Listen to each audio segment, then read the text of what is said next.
Hi, my name is Kiefer Sutherland. Many of you may know me as an actor, but there's something in my background that you may not know, something which I am very proud of. I am also a grandson of the late Tommy Douglas, a premier who brought an enormous change to Saskatchewan and the rest of Canada. He was also the first leader of the New Democratic Party.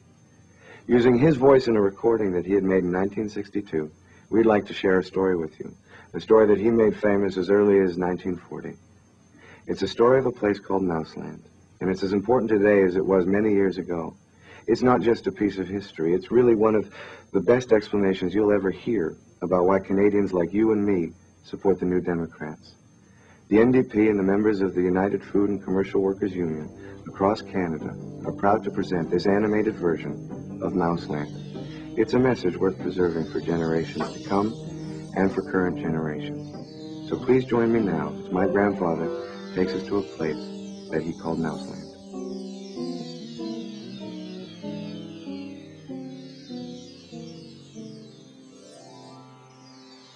It's the story of a place called Mouseland. Mouseland was a place where all the little mice lived and played, were born and died, and they lived much as you and I do. They even had a parliament. And every 4 years they had an election. They used to walk to the polls and cast their ballot. Some of them even got a ride to the polls. Got a ride for the next 4 years afterwards, too. Just like you and me. And every time on election day, all the little mice used to go to the ballot box and they used to elect a government. A government made up of big, fat, black cats. Now, if you think it's strange that mice should elect a government made up of cats, you just look at the history of Canada for the last 90 years, and maybe you'll see that they weren't any stupider than we are. Now, I'm not saying anything against the cats. They were nice fellows. They conducted the government with dignity. They passed good laws. That is, laws that were good for cats. But the laws that were good for cats weren't very good for mice.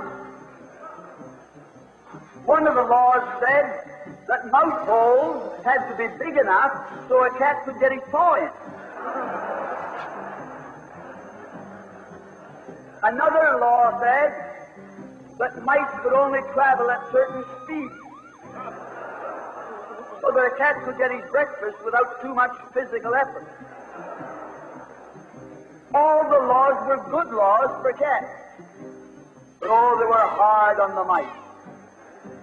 And life was getting harder and harder.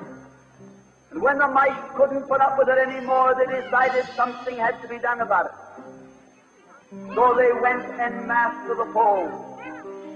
They voted the black cats out. They put in the white cat.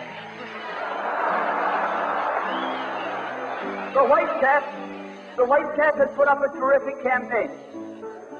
They said all that Mouseland needs is more vision. They said the trouble with Mouseland is those round mouse holes we've got. If you put us in, we'll establish square mouse holes.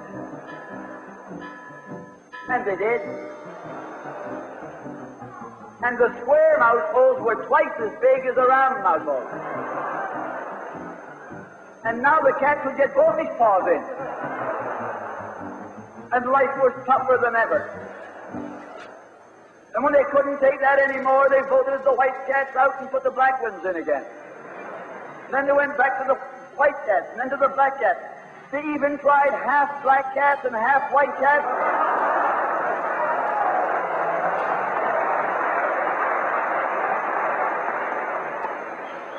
And they called that coalition.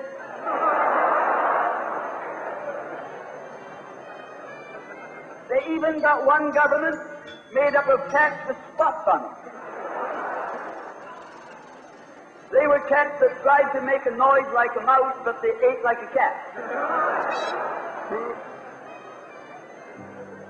You see, my friends, the trouble wasn't with the color of the cats. The trouble was that they were cats. And because they were cats, they naturally looked after cats instead of mice. Presently, there came along one little mouse who had an idea. My friends, watch out for the little fellow with an idea. And he said to the other mice, look, fellas, why do we keep on electing a government made up of cats? Why don't we elect a government made up of mice? Oh, they said he's a Bolshevik. Lock him up. So they put him in jail. But I want to remind you that you can lock up a mouse or a man, but you can't lock up an idea.